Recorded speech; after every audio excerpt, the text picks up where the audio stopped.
This uninhabited island is off Cape Girafoy by the beaches of Socotra and the pink Arabian Sea. But it's hot, too hot from Suez for the likes of you and me, ever to go in a P&O and call on the cake Parsi. Welcome back to Summer Reading 2021. We're reading Tales About Tales this year, and we're reading stories from Rudyard Kiplings' book, The Just So Stories. Today we're reading about how the rhinoceros got his skin. Once upon a time, on an uninhabited island in the middle of the sea, there lived a Parsi from whose hat the rays of the sun were reflected in more than oriental splendor. And the Parsi lived by the Red Sea with nothing but his hat and his knife and a cooking stove of the kind that you must particularly never touch.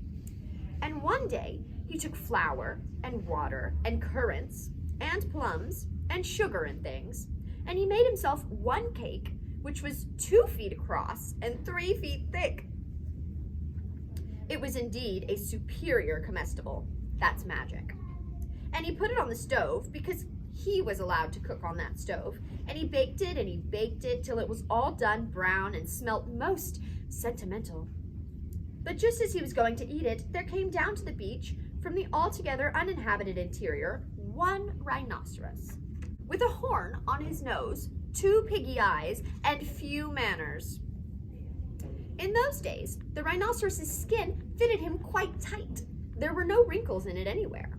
He looked exactly like a Noah's Ark rhinoceros, but of course much bigger.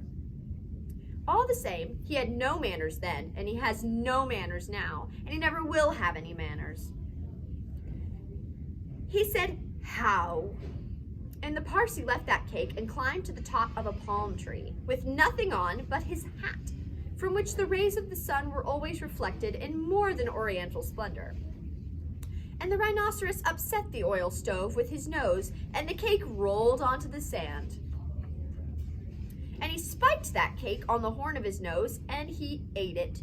And he went away, waving his tail, to the desolate and exclusively uninhabited interior, which abuts on the islands of Mazandaran, Socotra, and the promontories of the larger equinox. Then the Parsi came down from his palm tree and put the stove on its legs and recited the following sloka, which, as you have not heard, I will now proceed to relate. Them that takes cakes which the Parsi man bakes makes dreadful mistakes. And there was a great deal more in that than you would think, because 5 weeks later, there was a heat wave in the Red Sea, and everybody took off all the clothes they had. The Parsi took off his hat, but the rhinoceros took off his skin and carried it over his shoulder as he came down to the beach to bathe. In those days, it buttoned underneath with 3 buttons and looked like a waterproof. He said nothing whatever about the Parsi's cake because he had eaten it all, and he never had any manners, then, since, or henceforward. He waddled straight into the water and blew bubbles through his nose, leaving his skin on the beach. Presently, the Parsi came by and found the skin, and he smiled one smile that ran all around his face 2 times. And then he danced 3 times round the skin and rubbed his hands. Then he went to his camp and filled his hat with cake crumbs, for the Parsi never ate anything but cake, and never swept out his camp.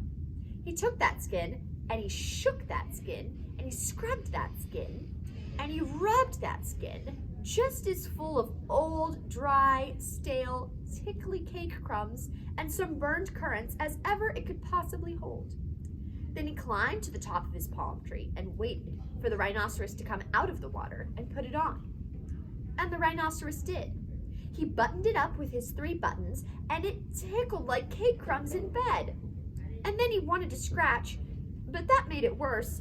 And then he laid down on the sands, and he rolled and rolled and rolled.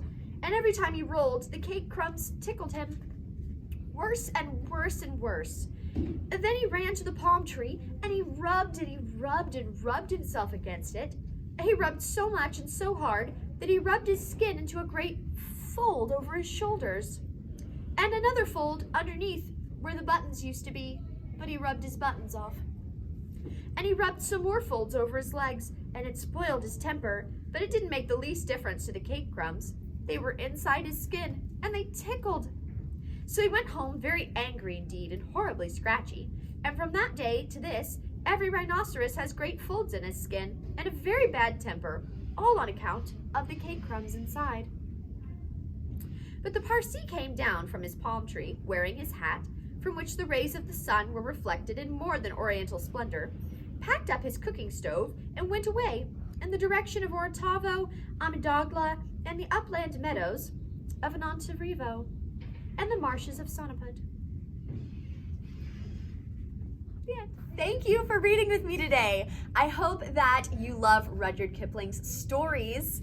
We're going to be reading from the book Just So Stories all summer long. So join me next week right here on YouTube. Thank you.